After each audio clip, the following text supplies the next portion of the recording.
Okay, video 5. So let us look into this whole kind of, in this little series of podcast, I have talked about Mary Rodwell as I see her kind of her alien version, and I've talked about Deepak Chopra. And we could say when we talk, if we go on YouTube, would I put that kind of information out there? Probably not, but because there are rules there about what we say normal human behavior and how we address these kind of things. But you see, this is where we get into a bit of trouble.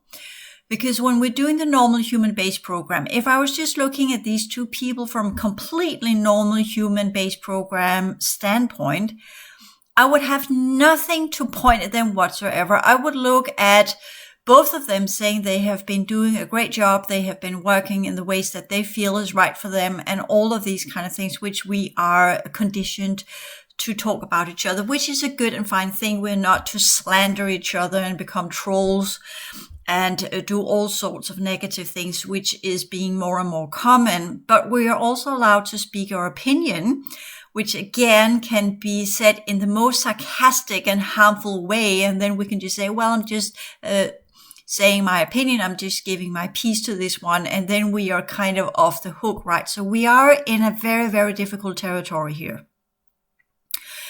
Because why can't I just talk about these two people from a neutral standpoint? And that has to do with who and what I am and what I'm seeing, as in I am not giving my participation in these two factions. So I have to address them as I see them, to put my foot down and say, I see you what you are of the Raja lineage, and you go back to a specific type of Nagas, a specific group that are in alignment with a specific bunch that came from Atlantis. And I cannot align with that no matter what type of human form that you're in.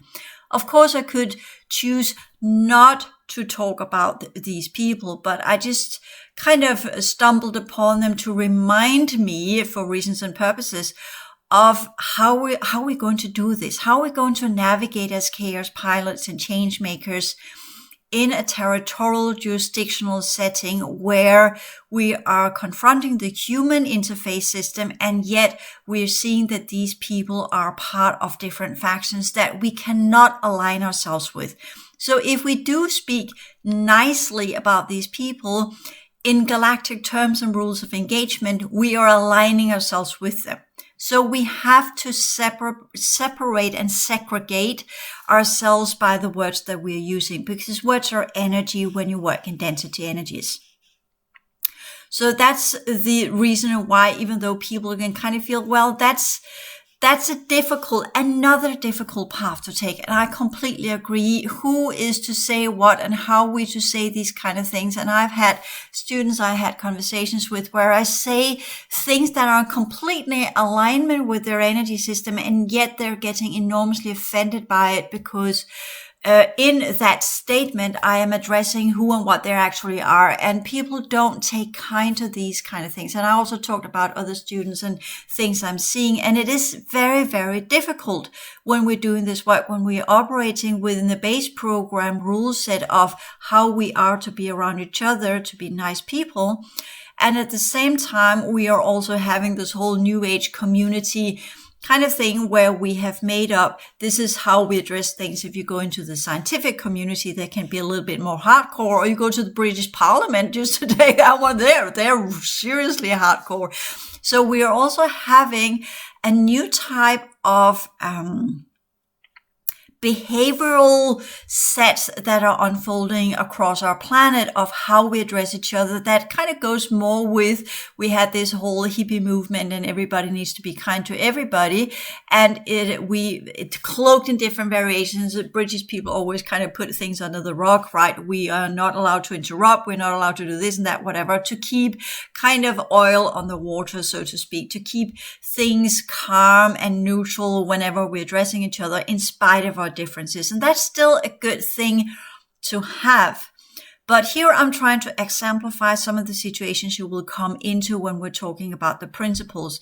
And I cannot address these beings as they are in the line of work they're doing and the effect they have had on our reality field from a normal-based program viewpoint. Similarly, as I cannot address Einstein as being this great scientist when everything in me twists and turns because I know what his purpose and his function were and what he has been doing effectively to the sciences, and how he is still blocking normal human sciences from really getting into the understanding of the multiple layers of our reality, because they keep falling back on the paradigm of Einstein, and they're afraid to go beyond because then they are not objective enough and they are not scientific enough.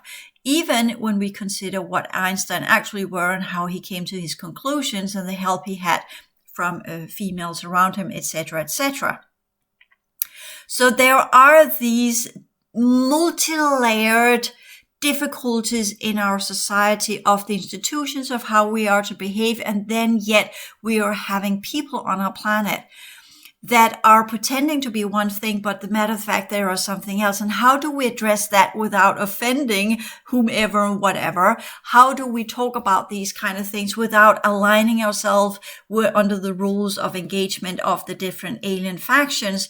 And how do we show our disdain, so to speak? How do we show that we understand what they are, but we're not hostile, but we're at the same time segregating ourselves? And language is one of them, by addressing who and what they are, and at the same time showing that we are not in alignment with it. That's how you are to understand what I'm doing. And then you can say, well, Randy, that's a complete selfish interpretation of something that is so off and so wrong. And you might be right. You might be right. I've been in this line of work for so long, and I've been kind of what we call dehumanized by dealing with all the different alien groups and the trickery that they constantly are playing. And we have developed a kind of modality and a way of behavior that will seem offensive for most normal humans that have not yet encountered these alien species. And many of the researchers out there, they don't know if they're good guys or bad guys, and they want to believe in the good guys and that they are there too. I hear a little bit, sometimes I tap into a little bit here and there, and they're saying, oh, the galactic federations are there to save us, and they are counteracting these negative forces. And then I'm looking at what's going on our planet. I'm seeing the shift of humanity and what's going on there. I'm just kind of thinking, yeah, that kind of the idea and what is being stated there doesn't really align with what's going on here. So we are having all of that contradiction. We are having cognitive dissonance in everything we're doing here, which goes with our programming. And you know, I'm a female, so I'm programmed to be the nice girl. And I'm allowed to do certain things, and certain things I'm not allowed to do as a female. It runs deep into my core, even though I'm trying to go against it. And I have 60% in me that goes against it. It's still part of the female programming on our planet. So as in kind of, we know with the females, kind of accepting the male's way of being, as well as the whole ideas of how a male is kind of getting, the whole dream of females is to get a male, and all the things males are doing is just a little bit dysfunctional, right? But we love males and we are here to rescue them, whatever. There are all of these programs that kind of comes in and literally put a wedge in the wheel, which we don't know of until we are in the situation where we feel these conflicting emotions. And females are absolutely better at feeling these conflicting emotions and check in often to what we call a shame-blame game, where males are less inclined to do the same self-search and self-correction unless they have learned it because they've been around females and they learned it the hard way. Yeah, I need to play this game. But it's not the same as they really mean it. I've seen plenty of guys that really acted what we call disgusting, and then they kind of, oh yeah, I'm sorry, I know I did it wrong, but they're not changing their ways, they're not changing their behavior. So therefore an apology doesn't count. So when I look into again with the whole, if you ask me, should I not have said what I said about Deepak Chopra, now I can't even say his name. That's because they don't want me to mention his name anymore. I'm kind of getting the block stopper. But the point being is, I can't do it differently. I know what group it is. I know their purpose and function. I don't judge him per se, even though you might hear it as a judgment. I'm segregating myself. Again, how do we use energy? How do we use language?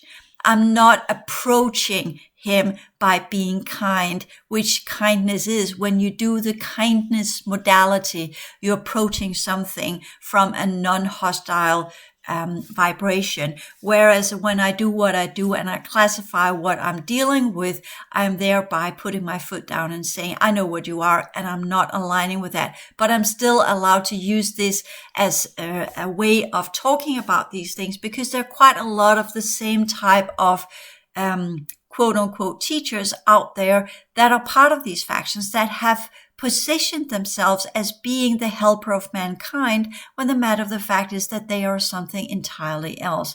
And that's the wolf in sheep's clothing, which most people are not equipped to really see through what they are and what they have been doing. And they are the masters of quite a lot of our religions, etc., etc., etc.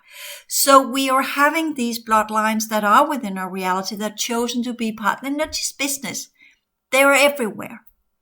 Everywhere, as part of healers, gurus, teachers, what have you. It's not because they come from India or anything. They're all over the place. There are different versions of them in China, in India, in Africa, in America, in Denmark, where have you. I've seen some of the Danish spiritual teachers as well, and I've discovered to my dismay what they were as kind of, when I was looking into them, I got a reaction from whatever was behind of that interface system, which I kind of see the human overlay to be. It's an interface system, so they can operate inside this reality. And that makes it very difficult for us to navigate inside this reality, still having our human kindness intact, not becoming too cynical, and at the same time also respect the interface system, knowing that's to some degree an entity on its own. It's a kind of like a mammal, and that human mammal with the emotional field and mental field has no clue of what's going on. You have to look for the subtleties to understand that, and typically they have to present themselves. And this is where I want to go a little bit with the level of what we're doing here. Most of you will not have that type of encounters unless, of course, shit really hits the fan during the planetary activation cycle. Then it will be obvious for everybody. That will be interesting to see how that's going to play out. But I know that will not be permitted by any group on this planet, because the dark forces have kept themselves in hiding. They will continue to do so. Only the ones that knows what to look for, and only the ones that actually know they are there, and in that manner are able to vibrate on that level and call them forth. Not that I am particularly interested in doing so, but it again goes with genetic and energetic affinity, going so far back to quite a lot of the old wars where these beings were also presented there. And many of them have been put into this system, into this enclosure as part of their imprisonment. So they are here, and it's important to understand that. But let me put it into different types of context so you kind of get a little bit of practicality to it when we talk about inner knowledge. Again, it depends on your energy system, depends on what you were originally before the timeline event and how severely you got infected, and what is possessing you, what is part of you, your energetic parasites, as well as if you have factions that owns your template, if you don't have factions, what program you're part of, and all of these understandings. And I know many of you still have difficulty with grappling with the concept that you are enslaved or you are imprisoned. Many of you do not like that concept and that very, very cynical approach to this reality, instead of just saying, well, there are planets, and our planet is part of a many galaxy system where there are different planets. But science has also proven to a large degree that whenever they look at other planets, there are no life forms on them. How is that? Why is that? Ask the right questions, you will get some of the right answers. Instead of just saying, oh, it's because they have not presented themselves yet, or they're existing in other dimensions, which could be part of the answer. But perhaps the answer could also be, aside from what I already said, that they're using frequency-based technology, and therefore they will only see within the frequency spectrum, and there are no other life forms. So why are we existing within the frequency spectrum, which only adds up to around 5% of the universal energy and matter? Why is that? Not just because science don't know what it is, but it's kind of interesting, isn't it, that we can look in all directions. And on the frequency spectrum where we exist, there are no other life forms. Why is that? Ask that question. Why are we alone in the universe? There's a reason for that. And why do we have these alien groups that are coming in and out? And we still don't know what to do about it. We still haven't figured it out. After so many years, we still haven't found the solutions for this, or at least the main population. Why are people still doing what they are doing? Why are we still having the same psychological struggle? Why? We need to ask the right questions to get the right answers. So in this very, very complex navigation skills that we are developing here in the very, very complex sets of information and the challenges that we are facing when we are doing this work, we are up against our human programming. We are up against what has been done to us, our childhood traumas. We are up against past life traumas. We are up against a lot of issues, as you know from the first course, becoming a changemaker. And these are some of the internal struggle we will have, where the difference will be between the degree of regression that we are carrying and what type of regression we are carrying and what type of genetics we hold and what we originally were and how far we got in the original pill project before the timeline event hit. So that's also an assessment. This one for all mentality that we're having within the spiritual community, which I embarked on to begin with. I literally thought everybody with the right skill sets, with the right knowledge, with the right teaching system would be able to activate.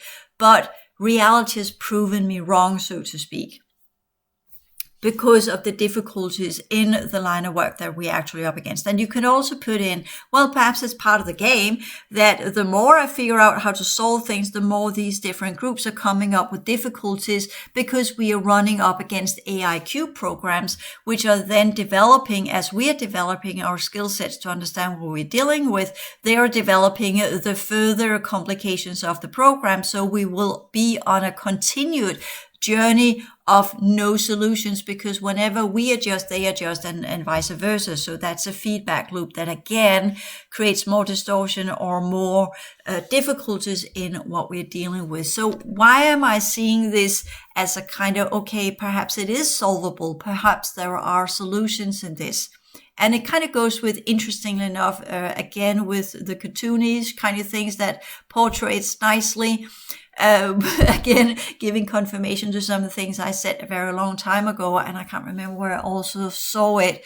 But it is when you're up against the machine or you're up against AI. It runs on algorithms, it runs on specific sets of logics that are put together. So if you are to kind of beat the machine, you have to be, in many ways, create cognitive dissonance in the machine. And I remember the first cube I actually encountered were while I was struggling with some of my human female programming. And the first cube that presented itself to be Yahweh, as in kind of, I am your God, which was interesting, which fits when you look into the gospel, not the gospel, but the Old Testament, and you kind of look when Moses is at the burning bush or whatever's going on, and he's asking, which God are you? Who are you? And the God says something like, I am who I am, or I am who you want me to be, or I am who I want to become, or something like that, showing this vague, weird response that, culturally speaking, is kind of out of line with the time and with the culture, which led to this whole kind of worshipping of non-deity, as in non-carvings, and not being able to say the name and only calling it the Lord, and all of these kind of weird stuff that goes on within the Jewish religion. So again, sorry for saying so, it is a little bit weird, but Christianity is even weirder and makes no sense at all. So it's not that I have a kind of, oh, that religion is better than others. They're all kind of weird in their own ways, just to be a little bit polite here. But that is interesting, and including the tetragrammaton, the 4 letters that typically signifies the Lord, which is a shortening, I am who I am, or I am who I want to become, or whatever, these 4 letters that are put together, which kind of goes with the cube understanding and the AI structure of some advanced technology that were left behind by some of the groups, and then kind of took a life on its own and thought it was, got inflated literally, and thought it was part of a God realm, so to speak, because many of these cubes are in the 5th dimension. So that would be the highest activated level on our planet as things are now, because the 6th dimension was taken out during the 2nd cycle after the timeline event. Okay. So there it was asking me these it was really weird communicating with that first cube I was encountering, saying, I am your God, and then having that kind of a question as a gray would ask, as in machine thinking. I don't understand why you're doing this. That's logical, that's rational. Why you're doing this when you have the skills you have, etc., etc. And I was communicating with it just to discover the more I communicate with it, the more infected I got. So I began figuring out, okay, I need to figure out to take down that cube. So that was my first encounter with the cube, similarly as the communication I had with the insects. To begin with, now we don't communicate anymore. It's just I know what you are, you know what I am. So let's just get it over with, because we have done the drill so many times before, and the different groups. And the more I encounter these beings, the less communication there is, the more instant recognition there is. And we know the rule book for that encounter, and we play by it on both sides. So things have been established by our many encounters. So that's also part of it, as we are seeing with humans just within the base program. As you're younger, you go out, you meet people, you don't know how to respond to things. But as you grow older and with your experience, it's easier to be around different types of people, because you've learned it the hard way and the good way and the in-between way, where you have done things and you have got a response and you have got a reaction, which if you have thought about it, will lead you to a more mature and a better way or a better approach next time you get into a similar situation, because people are not that different when talk about the base program. So it gets complicated when we talk about what else is in people, what else is going on here when we are having encounters.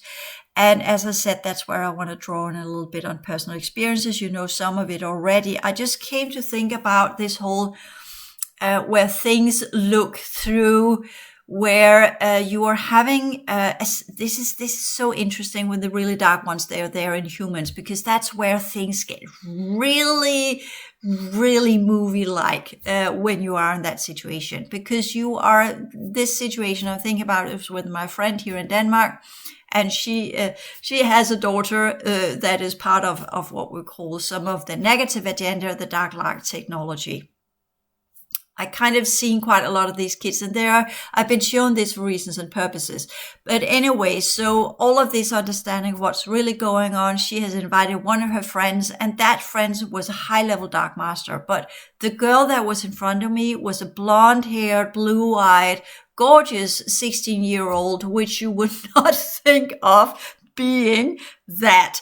So she was just being kind and nice. And then you had that situation where she's sitting there talking to me, and for some odd reason, I kind of get the dark one wants me to see he's there. So I get ignited, get lifted up to the level because I can go there. And then she shifts right in front of me. The mom that is there, which is my friend, does not recognize anything, and the friend, my friend's daughter does not recognize anything. So I'm having this weird, similarly when I got run over by a car, I got this weird change of reality, morphing into a different scenario where that girl, she's still talking to me, but what comes out of her mouth is a clear I see you. I know what you are. I'm not interested in being released. I'm just here to do my job, whatever that is. And we know we recognize each other, but we are not going to play out any battle here. Do you agree on that one? Because the scenario is not for it. And I kind of say, yeah, of course not. So yeah, we're not going to do a big Atlantean throwing magic at each other in this 21st century, in this little family dynamics where we're preparing for a nice family dinner, right? That's years ago. So these are some situations where when you really understand what's going on here, you will have more and more of these encounters if you are of the group that can sense and understand these things, if you are of interest of these beings, because the matter of the fact is, if you are not of interest, they will not present themselves. So again, it comes down to how old are your genetics. That determines how much you're capable of seeing and how you're dealing with what you're seeing. So in terms of when I say old, I mean how many rounds have you been through, how many cycles have you existed within, and how many galaxies have you traversed through, and how many different versions have you been in. That's a soul age or a genetic consciousness unit's age. So that determines what you're perceiving and what you're dealing with. And that's also, when it comes down to it, why many of the different groups have been playing around with, let's use that expression. They have a difficulty in understanding what a thing like me is doing here, because I shouldn't be here. And you know that, everybody knows that. But that does not make me special or anything. It just makes me really out of place, out of time. I should really not be here, but I am. So how do I navigate through that? What does that mean for me? And how can I play with that playbook to the best of my abilities, with the limitations I have inside this physical form, inside this reality, knowing what it is, what can I use that for? And it's not about personal power. It's not about gaining more energy. It's not about becoming a new master of some sort of teaching system or anything like that. For me, it's just, I need to make my life meaningful as long as I'm here, and everything I'm doing here is making my life meaningful, and it makes my life worth living, so to speak, not because I have an impact, not because I'm influencing or making huge changes in reality. I thought that when I was younger. Now I'm getting older, a little bit wiser, a little bit more mature, a little bit more understanding of the complexity of things, and by that also understand that the level of impact that we can do here is probably not very high. So what I can do is I can revert back to, in a positive way, to the progressive ways of the original Pillar Project and what we were intended to do to beat the effects of the timeline event. And that's kind of going back to the cycle of who and what we were in the beginning inside this system. And I think that's the honorable way to do this, because we have all become what we have become, and none of us are really highly functional in terms of the original galactic realms and the original realities. But we can try and cycle back to what we were originally. That's why I keep talking about remembering what we are, for many reasons. One of them is that, first and foremost, it's easier for us to find an honorable path of life if we recall who and what we were originally, and try and find ways inside this reality that matches that to the highest degree possible. As in, I'm working with these different teaching systems and different ways of approaching things that are technically what we call developmental programs for the ones that are in here. I'm still classifying the level of infection. I'm still acknowledging what's going on here. I'm still dealing with the different racial groups that are here. I'm still working with the different lineages that have now become bloodlines because they surrendered to the hijackers and decide to work under them, which changed them from being the original universal lineages into being bloodlines, where it was all about maintaining the power that they had got from their hijackers as part of colonizing factions, and onward and so forth. And that will also tie into when we talk about what kind of business, when I call it the systemic dynamic type of business, because that goes with who and what we are originally. So we understand that what we do as work on the outer level inside the enclosure, it's not about profit, desire, money, wealth, whatever. It's about expressing our original consciousness units into this physical form that we are now encapsulated into, to the best of our ability, so that whatever we will do, we will be in pure alignment with our original consciousness units, which will then lessen the distortion and the dysfunctional degree of our holographic energy units, which will allow us to a larger degree to be able to do the transition. And that is what that is about. It's about arranging ourselves in ways so that we live as, I was going to say correctly, but that's kind of correct to what? As to such a high degree as we can, that are in alignment with our original consciousness potentials. And I remember in the first template readings, I wrote as a kind of preliminary, this is what we're dealing with here, that the genetics we hold should be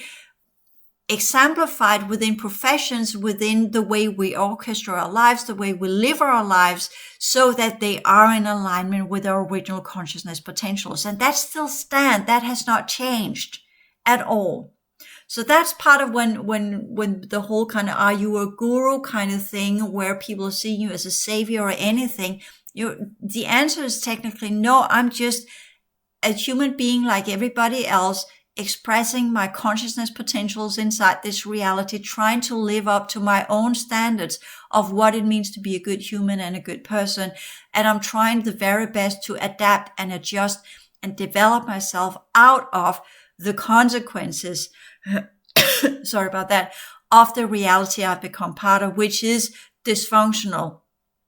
It is in disharmony. It is counterintuitive. It is constantly demolishing itself into entropy. It's constantly, whenever there's good, there is bad. Whenever there is distortion, there is more distortion. There is this constant attempt to try and take down whatever could be something good, something fine. There's always this little extra going on there. And as a psychotherapist, I talked to many different people that were also presenting themselves to be highly spiritual beings.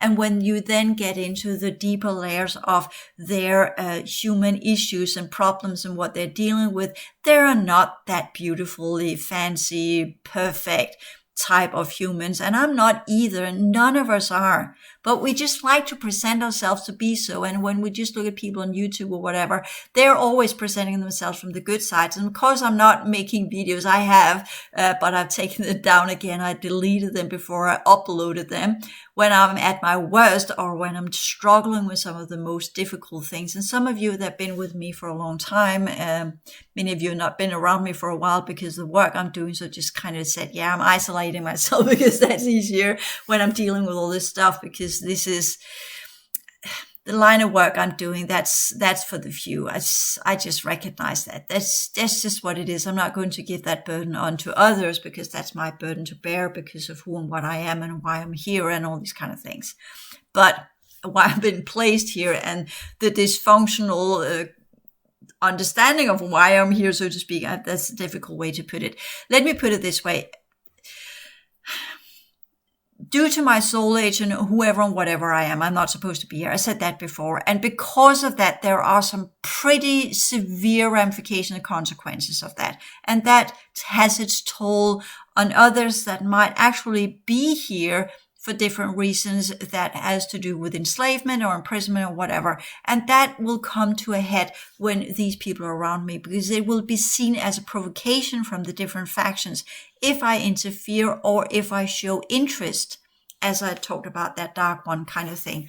It will be seen as an attempt to try and create jurisdiction or try to create what we could call property rights over these templates. That's also why I stopped doing the template readings, because as I classified them, I activated them.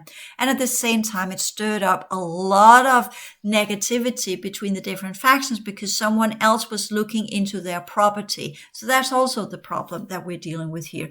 And once they figure out that what are you doing here? You're not supposed to be here. Where do you come from? And all of these kind of questions, which has made it very difficult for most of the races that are present here after the the ISP began to break down and I began to activate because the original density energies floated in, which activated me on my true level of who and what I am with the few remaining genetics I've got left. So that has led to a whole lot of disturbances, which of course I'm not going to impose onto others because they don't deserve that. That's not their job. They are who they are. They're living their life, so to speak. But going back to this whole understanding of dealing with the complexity of reality, I kind of got sidetracked there when we understand who and what we are and how we are to the best of our abilities to play that into some kind of business that we can survive from within the enclosure. It's part of the prison system, enclosure system, the enslavement system, that we earn money. It's kind of the debt that has to be paid, both literally and in terms of energy, as in terms of what enslavement systems actually are and how they work amongst these different groups. You pay off your enslavement, and after a certain amount of years, you are technically supposed to be a free person and get out of the enslavement. But we never do because the relooping, so we never get the quanta that is needed to where we can actively and effectively say, I am a free person because I have worked my way out of their infectious state and have regained my original potential. So that's where we become free persons or free people, because we are on the same level genetically and energetically as the races that are present here. Then can they no longer claim that we are in oblivion or unknowing and they are administering, and here I put this in quotations, administering our genetics until we are ready to get back out of the enclosure. So that is taking the original restoration program and twisting it and perverting it into something entirely else. As when people are coming up with something really nasty as a genetic purification, DNA, something, biotech, and they're saying, well, we can cure illnesses with it, when we all know, yeah, that is for eugenics, that is something entirely else. But you'll put it on the label, say it's good for humanity, when the matter of the fact is that that is just the most sick explanation of some of the really horrendous genetic experiments that are going on with animals and what have you. So all of it is so immoral as it can get, and it's harming other living beings. But the label is, it will save humanity from these and that and whatever diseases. So in that, justifying an enormous amount of evil under the label that it will grant some kind of what you call relief of something that humans are struggling with. And by that, it's justified that we are killing and slaying and murdering other living beings to achieve that, which of course is completely perverted and screwed up. So the takeaway of this level when we talk about inner knowledge, because I talked a lot about inner knowledge, many other places in the free YouTube channel series, The Mastery of Choice, The Mastery of Life, as well as in the whole transition science classes. It's all about understanding the dynamics of reality and put it into the context of, okay, I'm encountering these different experiences. How do I navigate in that one? How do I keep myself clear and in the understanding of what I'm dealing with? And that comes with our genetics. Again, it all comes down to our genetics or our talents. It all comes down to what we have. It's not about our possessions within the base program or how we behave within the base program. That is, of course, helping us along when we are dealing with humans that have this interface system. They don't know what they are. They don't know if they have insectoid possessions. Others are actual insectoids in humans, but they don't know they are. They've completely forgotten it because they're so soaked into the humanness of this base program or the enclosure that they have forgotten what they originally were. They have gone into oblivion too. So that is also this where people are awakening. And if I address, well, it's the easiest part is to say you have inserted regress genetics that kind of allows an insectoid to attach itself to you, which many are, and that's how things were. But we're seeing more and more people where that being, because of what's going on, the collapse of the old world order program, are now able to completely consume the human and become part of that human and integrate themselves into the human. So what were prior an attachment has now become and inflation, and they have become completely part of that human, which means that humans is technically, the original energy system is technically being taken completely over and overridden and rewritten into being in alignment with the insectoid energy system, which then means that whatever was there of original energy system has now been overridden and consumed by the insectoid, which means that the human in front of you or in front of me is not just about an insectoid that's attached. Now the insectoid has become part of that energy system, overtaking it, overriding it, and by that making it claimed it as the correct user of that energy system. And that's another challenge that we are dealing with when we're seeing more and more of base program humans that doesn't understand what's going on in our reality, and that the activation and the stellar activation cycle led to that possibility, because the ones that didn't activate and got out or got activated, they were traded off to these colonizing insectoids that under the old world order program were not allowed to possess or take over humans, but only attach themselves through the TGs. But after the breakdown and the leaving of the planetary hierarchy, the leaving of the guardian factions, the leaving of the archangels, as they have been called, the leaving of many of the ones that ran the old world order program, we are now in the Wild West, where everybody's just possessing and taking over and walking in and returning and overriding and doing whatever they need to do to get a physical form, because they think that being in physical form will allow them to do the transition, will allow them to build that energy system into their liking or what they needed to be, or they're just doing it because they're fed up with being in their insectoid form and now want to just try for a while being in human form. And we're seeing quite a lot of youngsters and hybrid experiments with the hybrid kids where this is happening.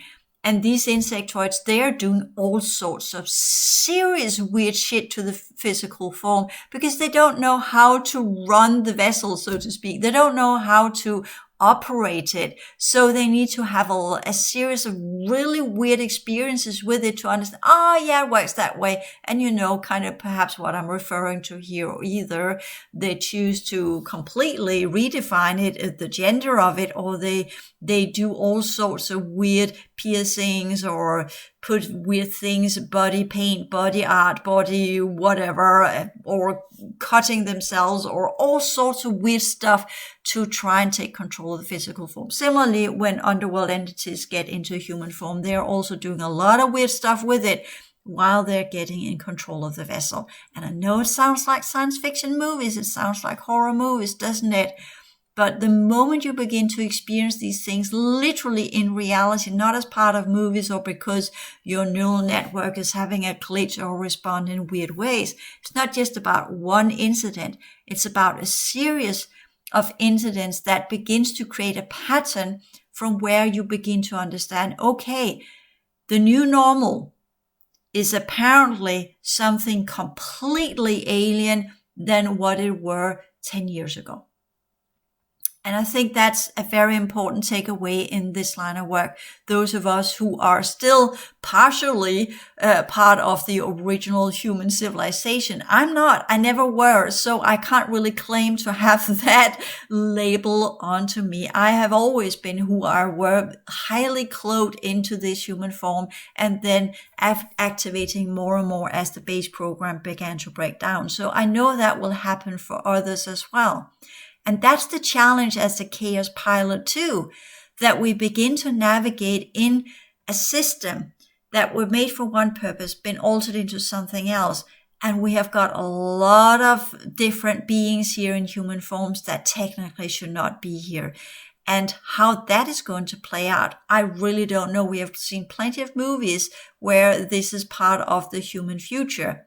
But the question is, how do we deal with this psychologically? And that's also part of the chaos pilot. And I don't have all the answers and the solutions, even though I really want to get there, which I will begin in the next series of videos, where I will begin to analyze some of my experiences in Australia from a chaos pilot point of view and some of the psychological challenges I had with it and not just the descriptive experiencing, oh, I saw this, I experienced that, but actually going into some kind of evaluation of it, looking into, okay, what was actually going on there, and trying to understand it from what we would call a chaos pilot perspective or a changemaker perspective. As in, okay, if I were to do the same experiences today, knowing what I know now, how would I respond to it? Because back then I was very naive and very young in that level of work. And therefore, looking back at how I dealt with certain, or quite perhaps all of the situation in Australia, I would probably deal with it differently, because back then I was in the process of learning it all. And by that were put under a lot of trickery, which made it impossible for me to really cut through to the root of what was actually going on. And by that, if I were to do the same thing today, I would probably reach some different results than I did when I went to Australia back in 2017. But that's the plot. That is the windows of opportunity. That's the game that's being played with us, that we could activate into a higher potential of things, but we have been tricked so much that we barely know what's head and tail of the experiences that we are being pushed into. And we are typically being pushed into them before we are ready for them, which also makes us respond in what we could call very base program self-defense ways, which doesn't make us particularly investigative and scientific and strong in the approach of what we are actually getting ourselves entangled into. So that's also a part of the process when we sometimes we need to look back and say, okay, I know, of course, my memories are my interpretation of the situation.